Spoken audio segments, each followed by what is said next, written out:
Hello everyone, this is Brooke and welcome back to my channel. Thank you so much for joining me today. I really appreciate it. Today I have a Q&A video. I put out a posting on Instagram and Facebook a few days ago just letting you know that I was going to answer some questions this weekend. So I did get a lot of them. I'm not going to spend too much time on the introduction because this video might be long, but first I want to show you what I'm drinking out of, and that is my new Pink to Paris mug.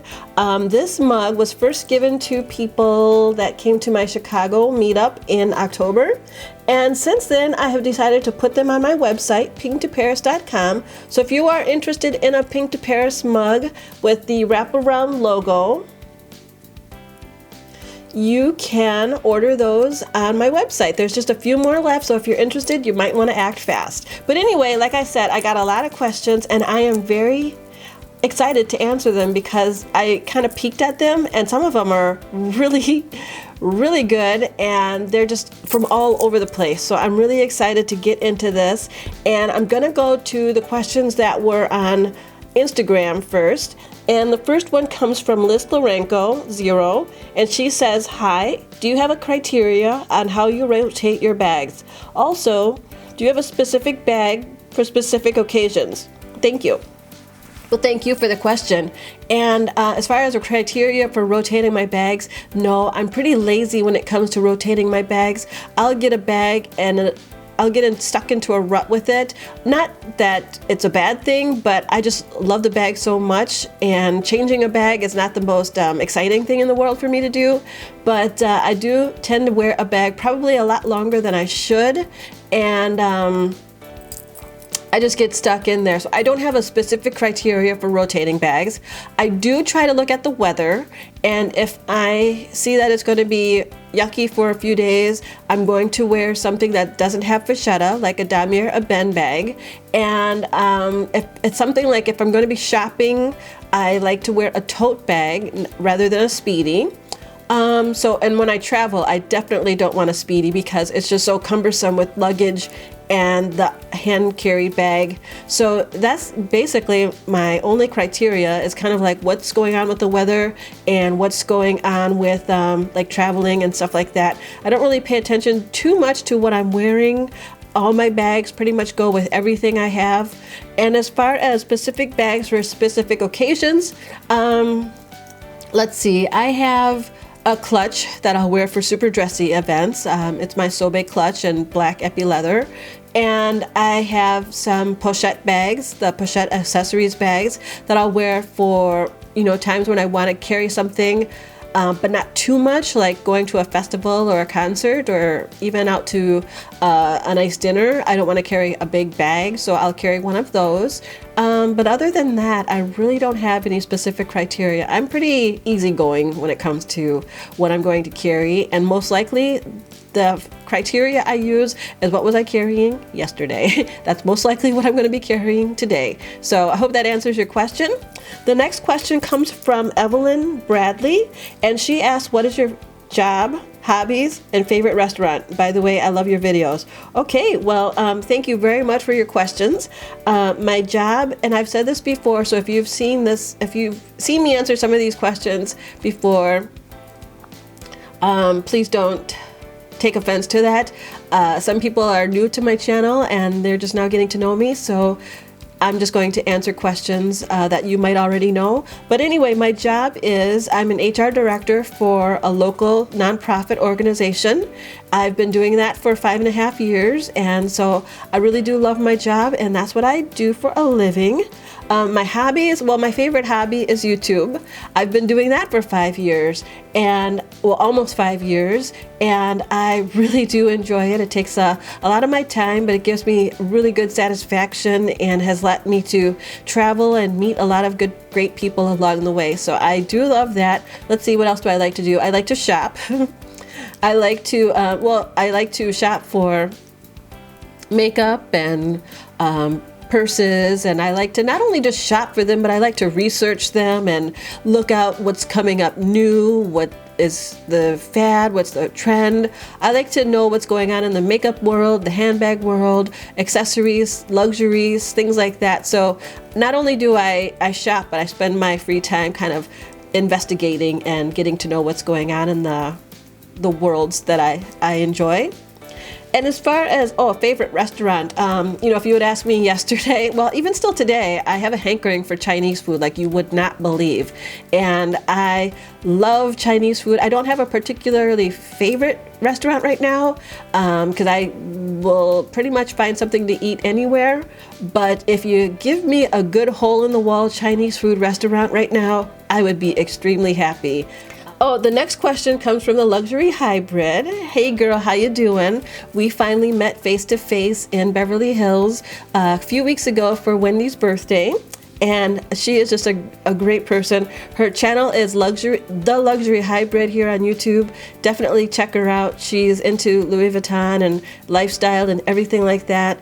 I think you'll really love her. And look what she has the nerve to ask me. Listen to this.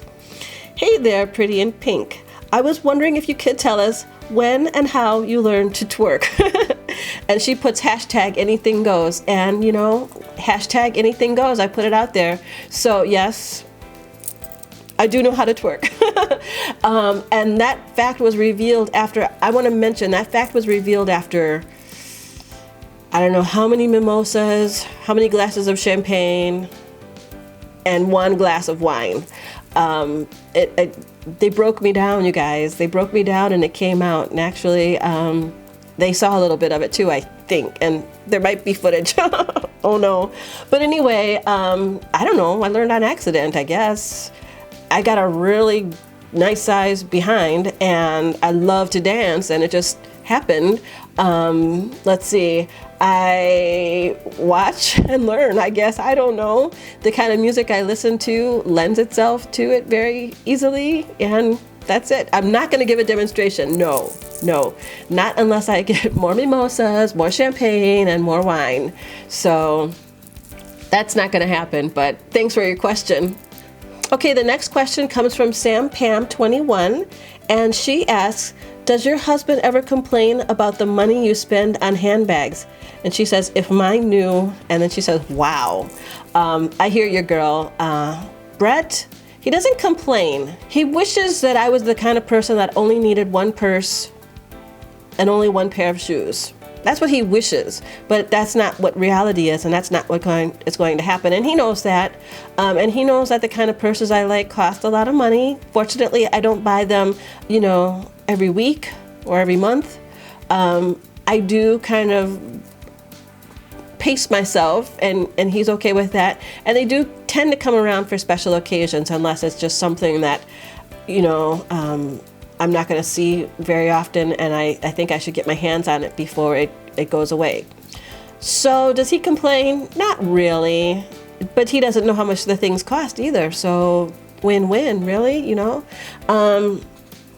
And yeah, don't let your husband know if you think he's going to have that reaction. I could tell Brett how much these things cost. As long as there's money in the bank, food on the table, he's fine. So that's my answer, and that's what I'm sticking to. All right, the next question comes from Marissa 862, and she asks, what do you think is the reason for your successful marriage, and what does Brett think is the reason? Well, we both think the same thing because I checked with him before this, and I think it is really because, or we think it is really because we are extremely complementary.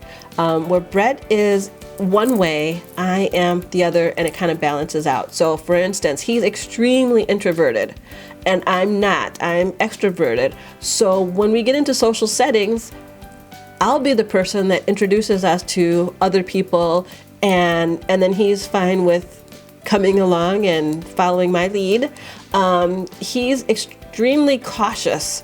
So if there's something I want to be like, oh, let's do it, let's jump in really, really quick, he's definitely the one that's going to say, wait a minute, there's about 50,000 reasons why we shouldn't do that, and about 10,000 reasons why, something could go wrong. So he's that kind of person. We balance each other out. We're very complimentary, and we've been together for almost 20 years. We've got 2 kids. We have a strong commitment, strong faith, and I think that all lends to a really successful marriage. And let's see, the next question comes from tbeautiful_44, and she says, "Hi Brooke, I enjoy your videos and style. My question, if you could design your very own luxury bag, what would it look like and why? I know pink would be a part of it." Well, you're right, pink would definitely be a part of it. And I can't think of anything, because that's why I'm not a bag designer, because I don't know if I have that kind of creativity. But I recently saw a bag. First of all, the bag would be big and be able to hold a lot of stuff. And it would have pink on it. And I recently put on Instagram a bag that I just fell in love with. It's called the Brittany. It's damier ebene on the front and back, and it's a magnolia pink on the sides.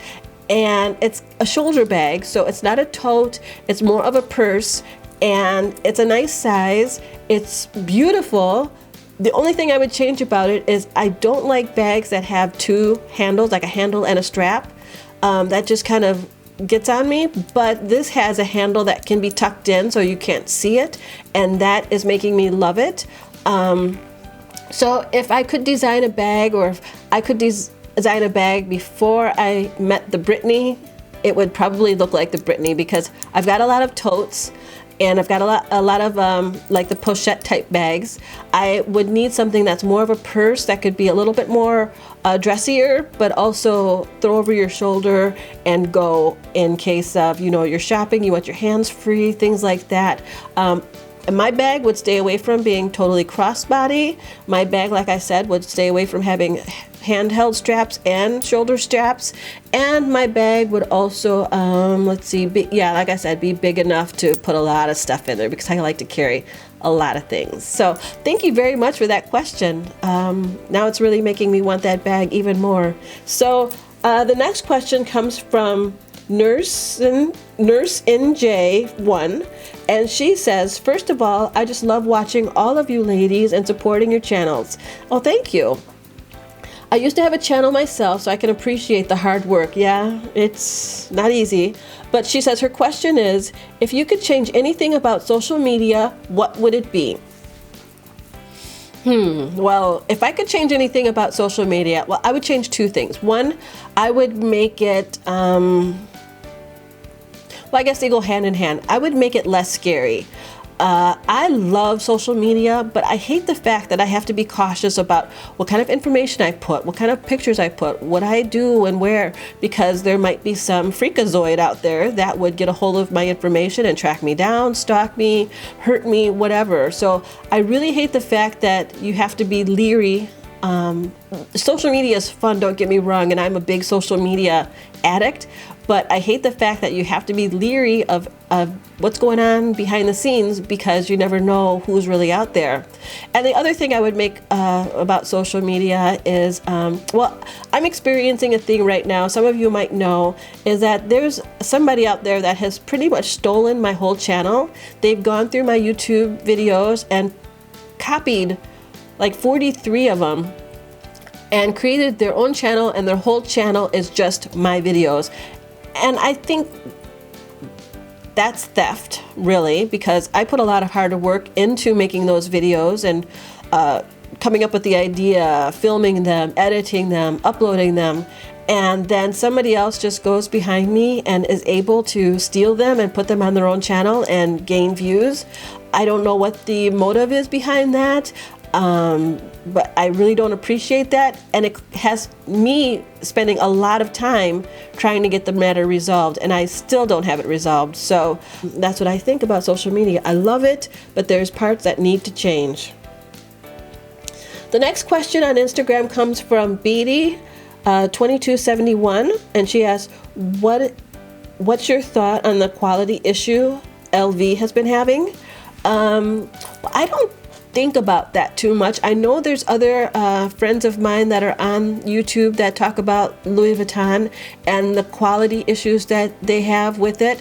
I have personally not experienced any quality issues with the items that I have.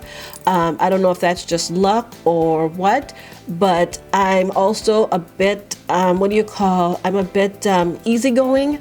If there is not that I accept flaws and errors and craftsmanship.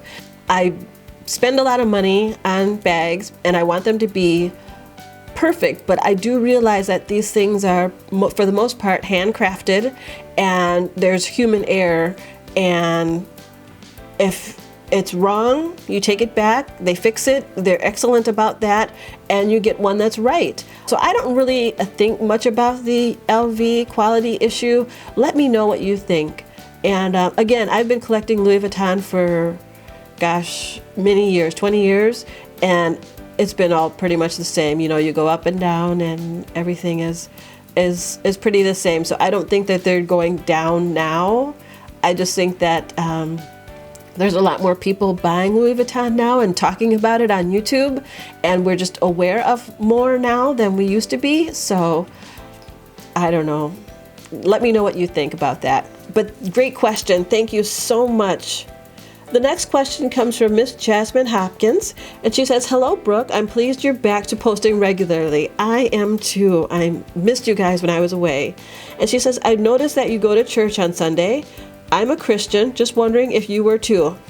And yes, I am a Christian. My family goes to church every Sunday. Well, if I'm out of town, I miss it.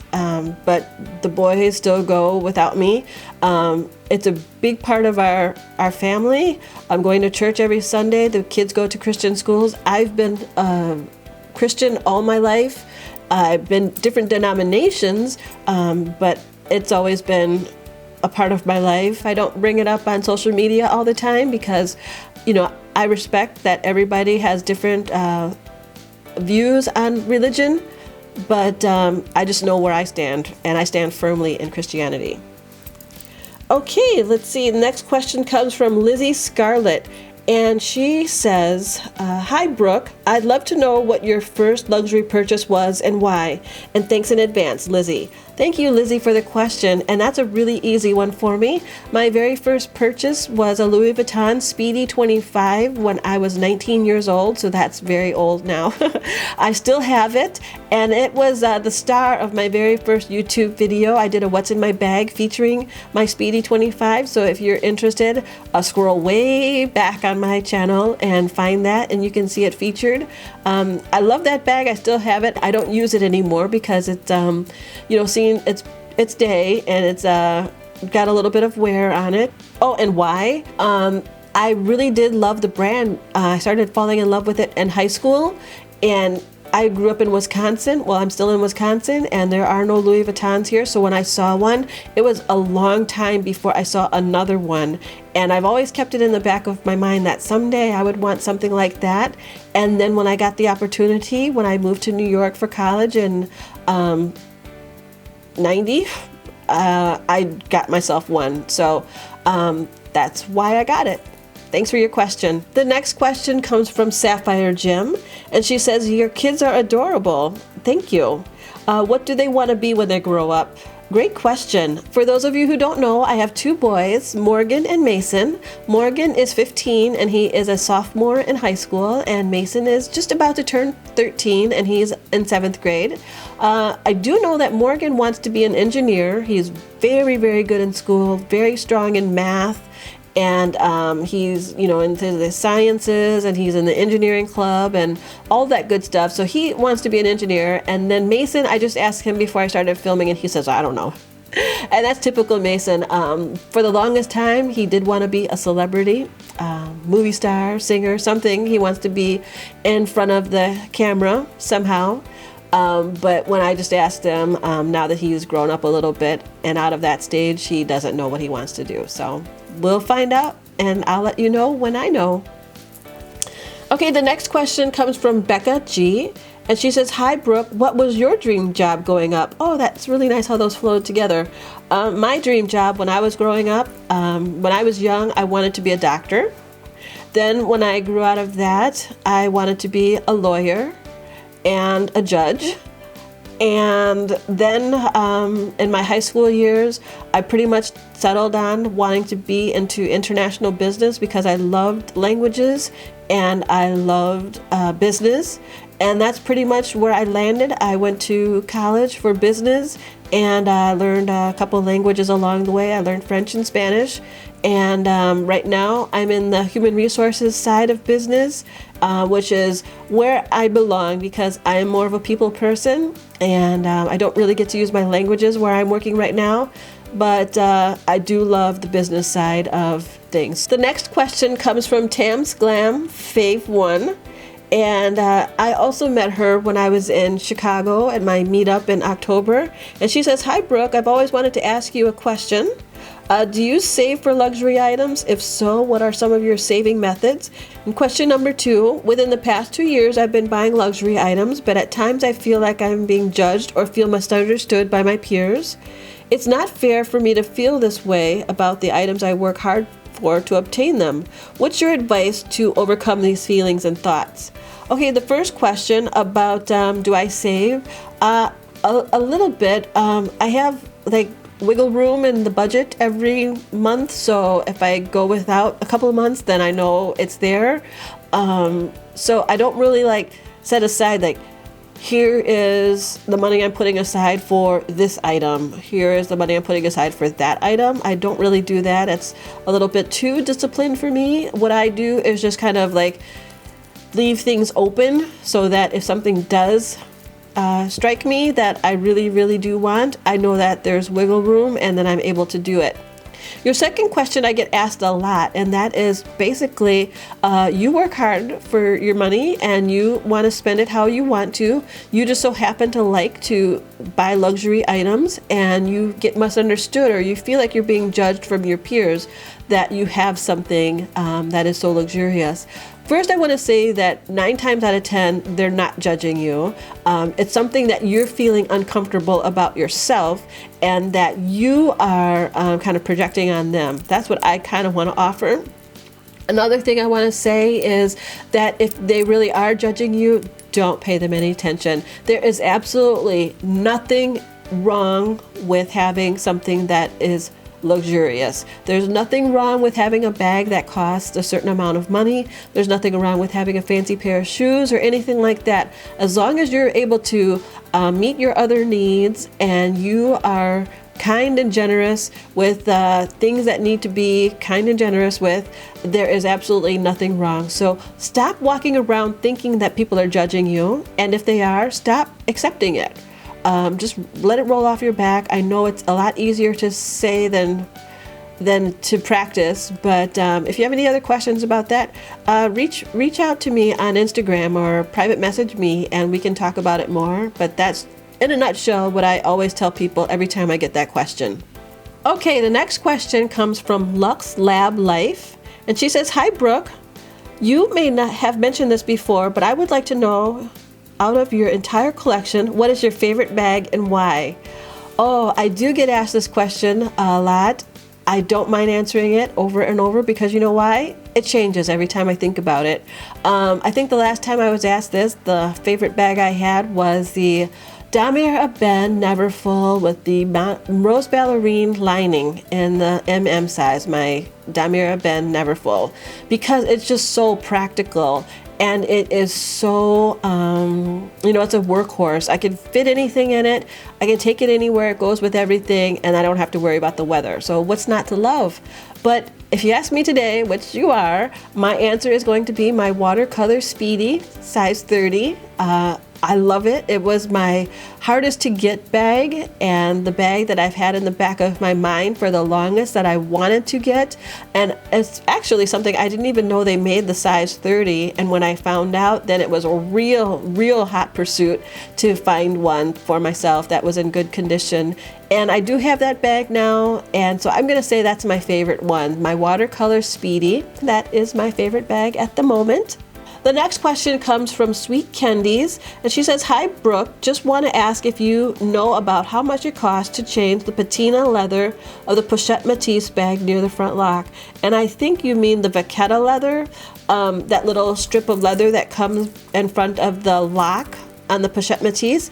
I don't know. I don't have that bag. It is on my wish list, but I don't have that bag. The only thing I could tell you is once I called about having the leather changed on my Neverfull bag, and I believe the cost was about $600. So you figure that's a lot of leather. Well, there's the straps and then the strips that go around the edge. So I don't know, you might want to call the 1-800 number and they'll put you in touch with a sales associate that can price that out for you, but it shouldn't be too bad. Why don't you give the 800 number a call, and then if you find out, put it down in the comments below so that we all can have that information so we can know that going forward. But thanks for your question. The next one comes from Denise Gelsimino. I think I said that right.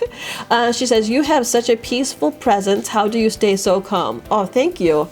I don't know. I'm kind of easygoing. I mean, I'm not like laid back to the point where I just veg out all the time, but I'm just a little easygoing. I think age has brought wisdom to me, and part of that wisdom is realizing that not everything needs to be fixed. Not everything is a problem. Not everything is urgent, and on and on. Some things it can just be left, and that's it. I am really calm because I have lost that anxiety. Well, not I have lost. I've learned to manage the anxiety that I have, and that is very calming. Let's see what else. I have also just accepted a lot in life, and I think that's extremely calming. It's also very freeing to be able to look at something and say, well, that's out of my hands. I can't really do anything about it, and I'll do what I can. I'll try to solve what I can, but the rest of it is just going to have to either wait or be handled at a different time or some other manner. But you can't fix everything, and I think that's very calming. On camera, if that's what you mean, like some people, I get a lot of people saying that my voice is very soothing. I don't understand that, because to me the sound I hear is not screechy, but it's definitely not soothing. But that's probably because I am used to my own voice. But I just like to keep things even keel, relaxed. My kids might not agree with you as far as me being calming, because they do hear me yell, and I do get angry. But most of the time, this what you see on camera, except for just a little bit more silliness, is what I am like. So that's pretty much it. I think it's very freeing and very calming to just let things go as you can. You can't let go everything, don't get me wrong, but what you can let go of, just let it go. And those were the questions that I had from Instagram. Now I'm going to flip over to the questions that I have from Facebook. Okay, so I got 3 questions from Facebook. I know this video is very long so far, so we're just gonna keep going. I'm glad that you're spending this time with me. And my first question from Facebook comes from Charlie Tonariel, and she says, you only carry your Neverfulls. What about the other bags? And she says, LOL. Also, will you do an update on your LV items? Thanks for the question, and it does seem like I carry my Neverfulls all the time. I do rotate them a bit with my Speedies. I do rotate them a little bit more than you see in Instagram and on Facebook. I just take a lot of pictures with my favorite bags and let it go. But yeah, it does seem like I carry my Neverfulls, and I do carry my Neverfulls mostly because they're just a perfect bag for me. They carry everything. They fit on my shoulders. They stay there and all that good stuff. And as far as the LV update, I have so many items. I did a complete LV collection last year. I will link that down below.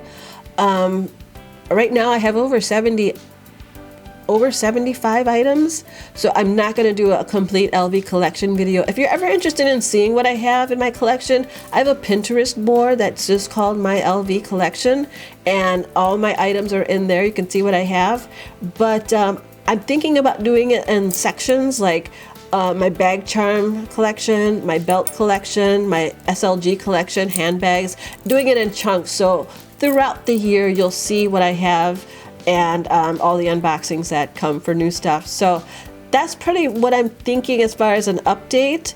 I just that video that I did last year was 45 minutes long, and I know if I did one this year, it'd be an hour. And that's too long. That's too long for me to talk, and that's too long for you to sit and listen to. So that's the answer there. But keep looking out for little parts of my collection videos coming out. The next question comes from Wendy, and she is also Wendy S. The Loving 50 here on YouTube. And she asks, will I get to see you again in Chicago this fall when I go visit Purse Diva 38?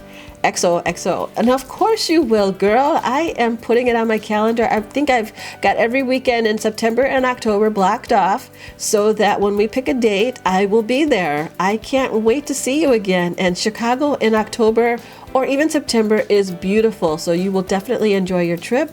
We'll have to do something big when you get there. Lux crawl, I think we're talking about dinner, dancing, maybe twerking, you never know.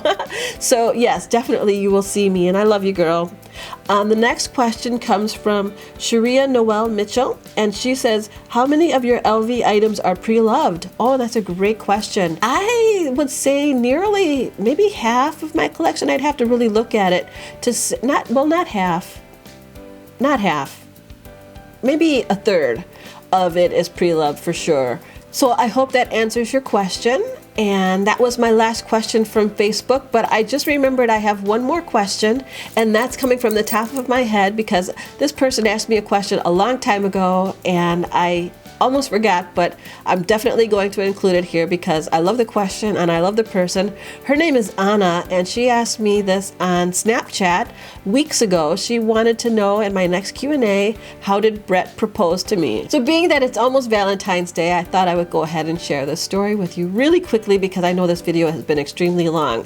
But anyway, Brett and I dated for a year, and then he proposed to me at the end of a Shakespeare play, Romeo and Juliet, because I'm a Shakespeare buff, and he took me to another town to see Romeo and Juliet. So after the play was over, he got down on one knee and he asked me to marry him, and I said yes, and then he handed me a present, like this size present.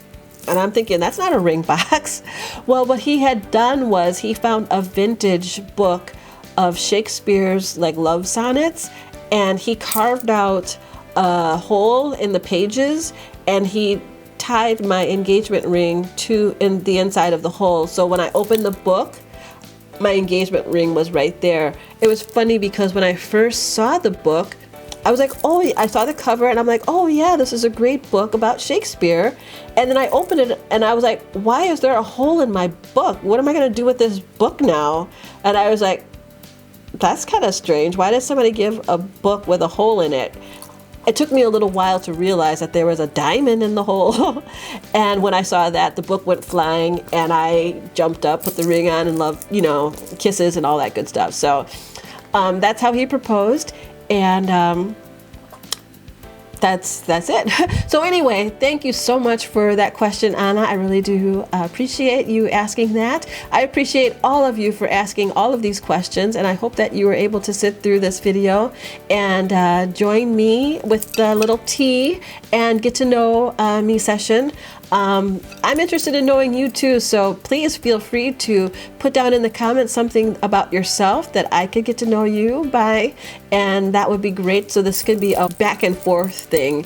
Another thing I'm thinking about doing is some live Q&As. Let me know if you think that would be a good idea. I would love to get on to YouTube live or the chat and just kind of be hanging out with you guys, and I really want to do that. And I think Facebook has live too, so I can be live on my Facebook fan page and that thing. So let me know how you feel about that. Otherwise, I'm gonna let you go now because you have sat still for a long time watching this video. I really do appreciate that. I love you guys, and I'll be back really soon with another video. If you haven't done so already, make sure you subscribe to my channel and hit that bell so that you're notified whenever I upload a new video. And if you did like this video, please give it a thumbs up. I greatly appreciate that, and it helps me out a lot too. So that's it for today. I'll be back very soon with another video. I hope you have a wonderful day. Happy Valentine's Day, and I'll see you soon. Thanks a lot. Bye-bye.